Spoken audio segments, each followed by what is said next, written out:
Bienvenidos a la última semana en Agenda Económica PM de este 2025 y este lunes tuvo un hito.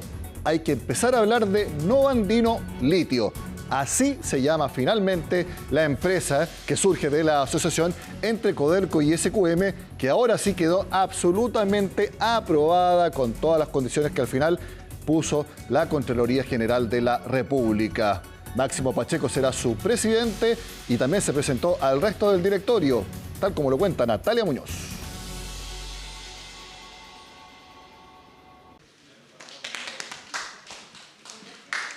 Se materializa un nuevo gigante mundial de la minería. Nova Andino Litio ya tiene su directorio, concretando esta alianza público-privada entre Codelco y SQM. Tenemos dos periodos. Un periodo de aquí al año 2030, donde el directorio tiene un número de 6 personas, 3 elegidos por SQM, 3 elegidos por Codelco. Después del año 2031, o control del año 2031, la sociedad va a tener 7 directores, 4 elegidos por Codelco, 3 elegidos por SQM, que estamos comprometidos con trabajar en armonía y con tremenda energía el proyecto que tenemos por delante. ¿Y quién liderará la nueva compañía? Es un rostro conocido. Máximo Pacheco, que tendrá un doble rol en Codelco, presidente del directorio de la nueva empresa Nova Andino Litio, y continuará presidiendo el directorio de la cuprífera estatal, cargo que ocupará hasta mayo. En la vicepresidencia se designó a Ricardo Ramos, actual gerente general de SQM. Creo que es importante que no nos olvidemos del objetivo de este joint venture. El objetivo es generar valor para Chile, valor para la región de Antofagasta, valor para nuestras comunidades cercanas y valor para ambas empresas. Tenemos súper claro, tenemos ese desafío y lo vamos a lograr. Tenemos también la obligación de desarrollar el proyecto Salar Futuro, que es el principal proyecto de litio a nivel mundial. Por parte de Codelco hay otro rostro conocido, Alfredo Moreno, empresario, exministro de Sebastián Piñera y por algunos días presidente de la CPC. Josefina Montenegro es la única mujer del directorio. También están las mesas de Cencosud, Camanchaca, Sky y Codelco desde 2022. SQM por su lado nombró 2 directores del retail, Hernán Uribe, que lleva 22 años ligado a Ripley, y Manuel Ovalle, director de Mallplaza. Llamativa decisión de SQM de no incluir directores de la minera no metálica, que podría estar explicado por las tensionadas relaciones entre el grupo Pampa y Tianqi. Si bien es cierto, la forma de no haber sido licitado ha generado varias especulaciones respecto dentro de la industria por el modo como se hizo. En realidad, como Cámara Minera, nosotros lo que siempre abogamos para que efectivamente nosotros tengamos mayor producción de litio, mayor producción de cobre, porque eso es bueno para el país. Tensiones por parte de Tianqi, dueña del 22% de SQM, que nuevamente fueron hasta la Corte Suprema, con el propósito de frenar la alianza, ya que el grupo chino exigía que el acuerdo con Codelco fuese votado en junta de accionistas y no solo por el directorio. SQM no tiene conflicto con Tianqi. Tianqi es accionista de SQM, ha ejercido, a seguir, me imagino, ejerciendo todo y cada uno de los derechos como accionista. Participa en las juntas de accionistas, elige directores. Por lo tanto, no tenemos nosotros un conflicto. Ellos tienen una opinión distinta a lo que decidió la CMF, ha ido a tribunales en distintas ocasiones, pero no es un conflicto con SQM. Por cláusula de Contraloría, Codelco tendrá la mayoría de las acciones, pero SQM tendrá la preeminencia en el poder político hasta 2030. Otra polémica y arista paralela que tensiona el acuerdo está la auditoría que está realizando la Contralora Dorothy Pérez, por requerimiento de parlamentarios de la Comisión Especial Investigadora. Nos sigue generando muchas dudas por cómo se ha llevado este proceso, sin un proceso limpio, sin un proceso con una licitación clara. Pero bueno, al parecer ellos tienen la razón, un grupo tan pequeño. Yo espero y todavía sigo confiado en la Contraloría, en el Poder Judicial, para revertir esta situación y que definitivamente no se firme el contrato. Aristas paralelas a la creación de la mayor empresa chilena del litio.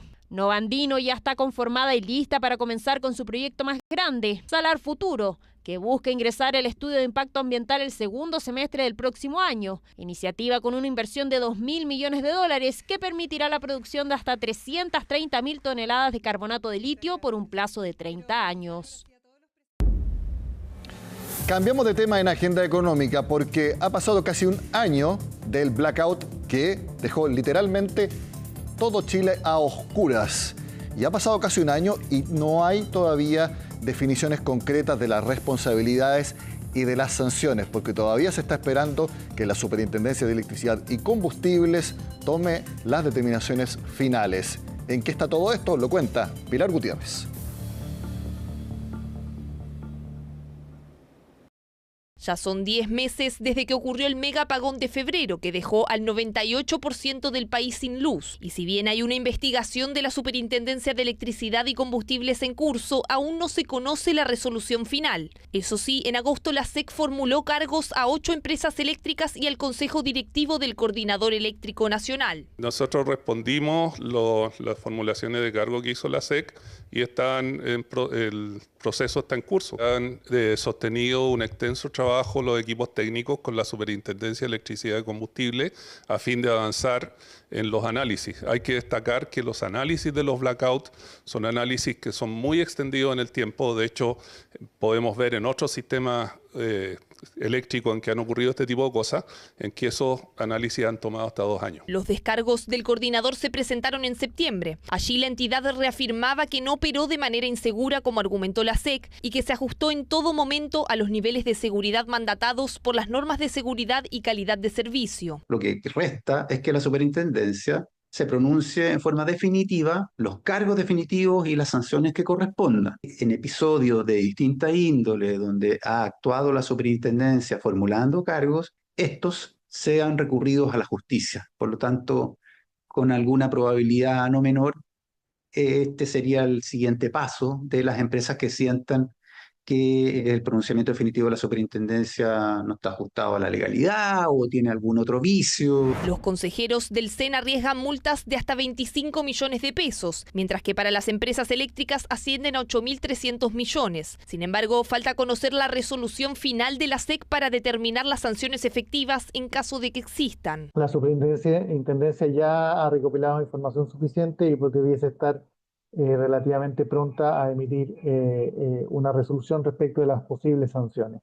¿Cuánto podría tomar eso? Probablemente no podría ver, no sé, dentro de los próximos 30, 60 días, me parece que pudiera ser un plazo razonable. Más allá de las auditorías e informes encargados por el coordinador eléctrico para esclarecer los hechos y hacer recomendaciones, afirman estar tomando acciones para fortalecer el funcionamiento del sistema eléctrico. Nosotros publicamos las medidas para evitar que una situación tan lamentable como la del 25 de febrero se vuelva a repetir. Es importante señalar que la seguridad del sistema eléctrico es un bien público, la seguridad se construye día a día y se construye entre todos los actores de la industria del sistema. Al apagón se suma también el error metodológico en el cálculo de las tarifas eléctricas, que llevó a un sobrecobro en las cuentas de la luz, y también la situación de empresas transmisoras en la valorización de sus activos, que también habría impactado en los precios finales que pagan las personas por el servicio. Ambos hechos llevaron a la renuncia de Diego Pardo al Ministerio de Energía. Una de las cosas más relevantes que tiene que ocurrir, y pensando en la llegada del nuevo gobierno, es precisamente recuperar la confianza, como bien lo planteaba,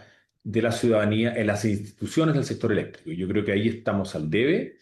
Las instituciones han sufrido, por un lado, una pérdida de talento. Hacia el futuro vamos a tener que invertir mucho más en resiliencia de la red, en redes de distribución, en soterramiento de líneas, y eso obviamente vamos a tener que tener una discusión política que cuesta plata, y esa discusión la vamos a tener que enfrentar. Es parte de la discusión que quedará pendiente a largo plazo, más allá de lo que resuelva la investigación de lo que ocurrió hace casi un año.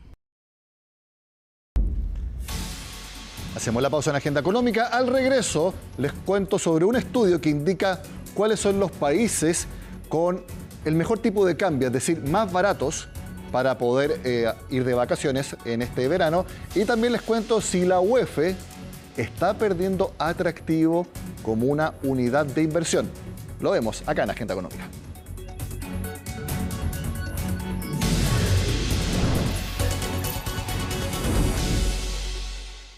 Poco a poco el Banco Central está logrando su objetivo de controlar la inflación. Significa que habrán IPCs que suben, pero bastante menos que en otras ocasiones. Eso también hace que suba menos la UEF. Por lo tanto, ¿están perdiendo atractivo las inversiones que están expresadas en la unidad de fomento? Es parte de lo que hablamos en nuestro comentario de todos los lunes junto a Diego Bobadilla, Head de Portfolio Solutions de BTG Pactual. Diego, es una pregunta. ¿Están perdiendo atractivo las inversiones en UEF? En parte sí, dado el reajuste que puede ser menor en los próximos meses, sí se pierde algo atractivo. Pero hay que verlo con una forma de oportunidad, porque ocurren dos cosas cuando la inflación baja. Uno, da opciones para tomar inversiones en tasas un poquito más largas, dado que si las tasas caen, eso puede beneficiarnos al inversionista de renta fija, ayuda al alicaído segmento del mercado inmobiliario, ¿cierto? Que necesitamos tasas un poquito más bajas para que se reactiven los créditos. Y por último, beneficia otros aspectos, normalmente a los balances de empresas que se pueden financiar más barato y que las alternativas de acciones empiezan a ser más atractivas. Entonces, lo que se dice en la jerga es que beneficia a los activos de riesgo. Y eso normalmente son saliendo de la renta fija hacia otras cosas.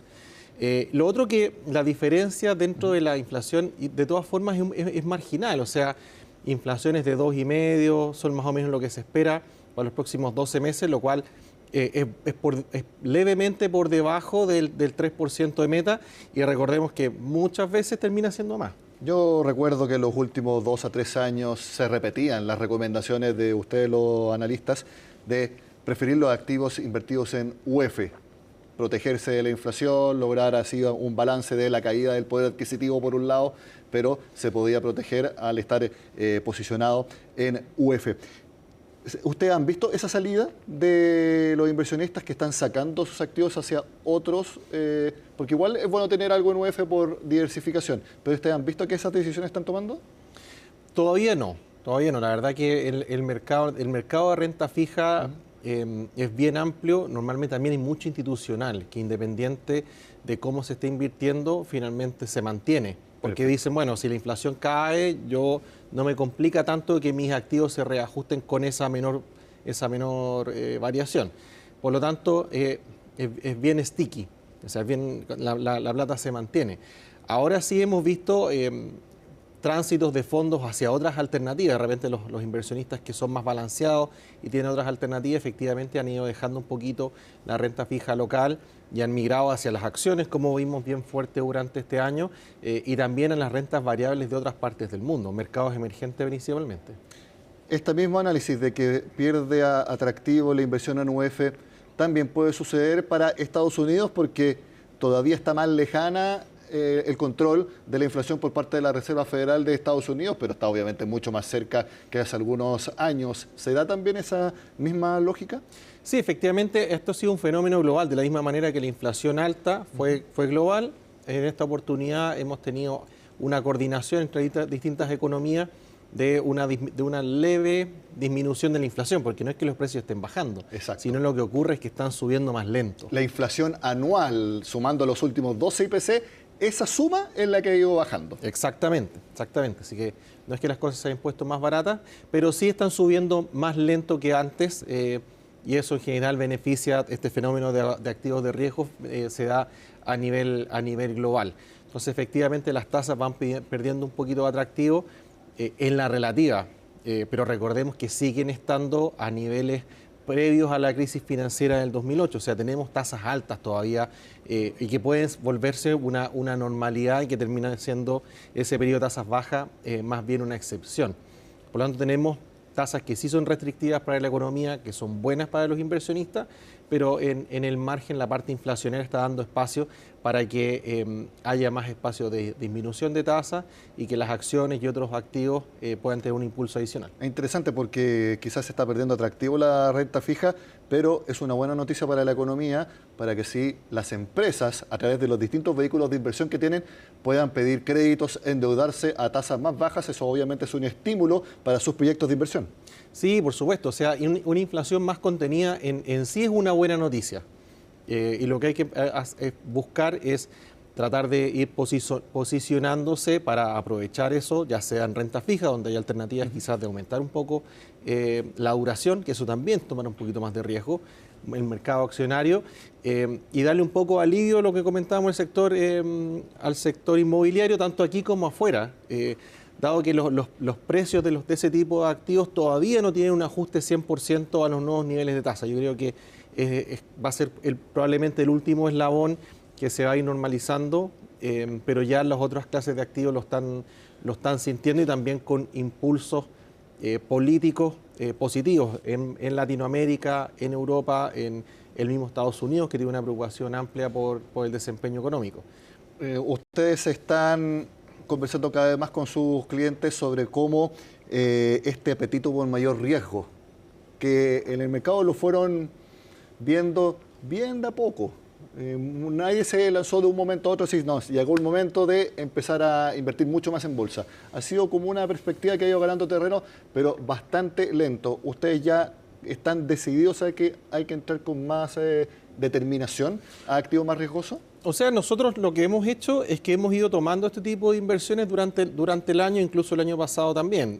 Hoy día mantenemos posiciones. Año pasado, 2024. 2024, exacto. O sea, nosotros, y de hecho, por ejemplo, vemos súper constructivamente lo que está pasando en Brasil. Pensamos que puede ser algo similar a lo que se dio Chile este año. Tiene elecciones a finales del 2026. Y lo que estamos haciendo hoy día es más mantener las posiciones, más que aumentarlas. O sea, ya no vemos razones para ir tomando tantas utilidades. Sí, en portafolios balanceados. Están pasando muchas cosas en el mundo, hay bastantes incertidumbres y lo importante es tener algo balanceado en que normalmente las porciones de más riesgo uno las aumenta o las recorta cuando hay momentos excepcionales. Hoy día creemos que se está dando un buen escenario para los activos de riesgo, hay que mantenerse, no abanicarse. Y a medida que esto vaya avanzando, si los precios ya empiezan a ser muy altos, ya empezar a recortar de a poco. Pero hoy día vemos buenos vientos de cola. Los datos de Estados Unidos del producto en la semana pasada. Sí, 4,3% fue. 4,3% anualizado. ¿Ese fue el tercer trimestre? Tercer trimestre, exactamente. Entonces se da este cuadrante que es el que más le gusta a los inversionistas, que se llama Goldilocks, que es el de ricitos de oro, que es baja inflación con alto crecimiento. Y hasta ahora pareciera que estamos entrando en un ambiente de ese estilo, por lo tanto la idea es mantener las posiciones y a medida que eso vaya cambiando, empezar a hacer recortes, pero la verdad que por ahora sigue todo más o menos tranquilo. Sobre todo también que diciembre, tú me corregirás obviamente con los datos de hoy día, pero hace algunas semanas diciembre apuntaba a terminar con caídas en las principales índices bursátiles de Estados Unidos después de creo que 5 o 6 meses consecutivos de fuertes alzas.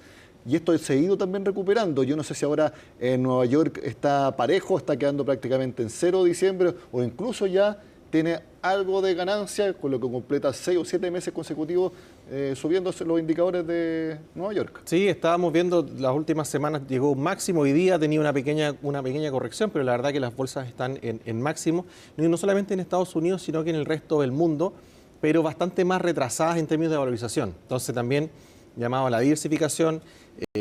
Asia tiene un caso bien interesante, el caso latinoamericano, el caso japonés también, y digamos que en Estados Unidos está este pozo de duda con respecto a las compañías tecnológicas, qué tan caras están, etcétera, pero hay otras alternativas en el resto del mundo que hay que combinar. Se ha ido disipando ese temor. Nosotros lo analizamos hace un par de semanas, vimos los fundamentos, pero se ha ido realmente esfumando esa burbuja de inteligencia artificial, recordando lo que pasó con las burbujas.com al principio del año 2000, como que ese temor ya se ha ido disipando. Se ha ido disipando a poco, pero va a revivir cuando vengan los resultados de las compañías durante enero. Finalmente las compañías reportan y se empiezan a hacer las revisiones de qué tan rentables fueron las inversiones, cuáles son las nuevas y cuáles son las guías hacia adelante. Así que es una historia que vamos a estar viviendo cada 3 meses. Hasta que se empiecen a ver realmente los frutos y se llegue a algún tipo de conclusión. Acá en Chile, ¿tú crees que el principal hito para ver la reacción o predicciones para el IPSA durante 2026 sea por ahí el 15 de enero, cuando teóricamente sepamos cuál va a ser el gabinete de José Antonio Kast? Vamos a tener 2 hitos, digamos. Efectivamente hay una parte que es del gabinete y los proyectos concretos, pero finalmente ya pasado el primer trimestre o ya llegando al segundo, cuando veamos datos de inversión real más aplicados y un impacto real en la economía, probablemente vamos a tener un siguiente impulso. Entonces, más o menos esto se va a vivir en 2 etapas. Y eso es lo que hay que estar monitoreando. En lo que nosotros vemos que la bolsa tiene espacio para seguir aumentando. Todavía hay buenos flujos a la región. Y hay que ir viendo hito por hito, pero las noticias en términos de equipo y de medidas deberían ser positivas, pero luego después hay que ver la sustancia. ¿Te parece, Diego, que en 2 lunes más vuelvas y hagamos una proyección de cómo será 2026 ítem por ítem, IPSA, dólar, crecimiento de nuestra economía, y ahí vamos perfilando cómo debiera ser el año para las inversiones? Sí, por supuesto, feliz. Comprometido entonces. Diego Bobadilla, Head de Portfolio Solutions de BTG Pactual, como siempre con nosotros acá en Agenda Económica. Que tengas buena semana y un excelente 2026. Muchas gracias, igualmente, Nico.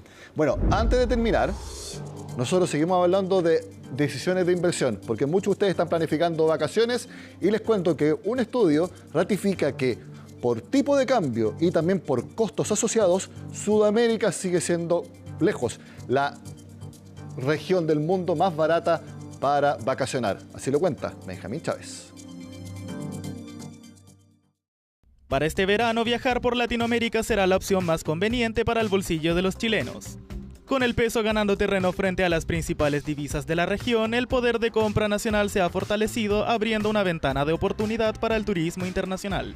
Los destinos más convenientes para este verano están en Latinoamérica porque combina un gasto diario más bajo en alojamiento, comida y transporte local con un tipo de cambio que en general no castiga tanto como en destinos desarrollados. En ese grupo destacan Colombia como el país más económico del listado y luego aparecen Ecuador y Perú, que se mantienen muy competitivos en costo diario. Un escalón más arriba están destinos como Brasil y Panamá, que siguen siendo razonables, aunque con un gasto diario algo mayor. Según XTV Latam, para Colombia, Ecuador y Perú, los presupuestos diarios fluctúan entre los 49 y 71 mil pesos por persona. Una realidad opuesta a lo que ocurre en Estados Unidos o Europa, donde el desembolso diario puede superar fácilmente los 200 mil pesos.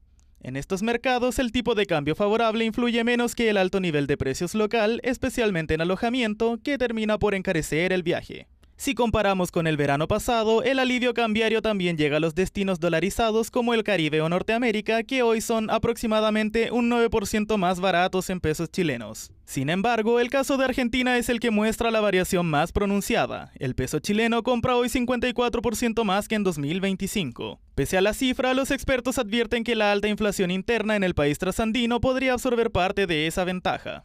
Ahora vale una mención especial a Argentina, que en el papel puede verse muy atractiva por tipo de cambio, que tuvo una depreciación en lo que va del año, pero es un caso más variable porque con la volatilidad económica del país, el costo real puede cambiar rápido, especialmente en rubros turísticos. Para que el presupuesto rinda y evitar cobros adicionales, existen recomendaciones clave que se deben considerar al momento de viajar.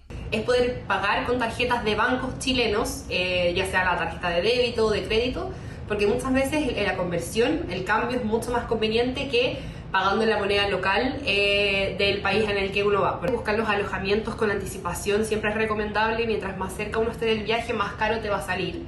Y para el tema de los alojamientos, precisamente, yo recomiendo buscar en las plataformas, pero también, por ejemplo, si te tinca algún hotel o algún lugar en específico, poder contactar directamente a ese lugar y ver si es más conveniente arrendarlo directamente o por la plataforma. Un escenario de mayor conveniencia para el turista chileno, donde la elección del destino y el uso correcto de los medios de pago serán determinantes para el presupuesto de estas vacaciones. Con esta recomendación terminamos la Agenda Económica PM de este lunes. Sigan acá en CNN Chile.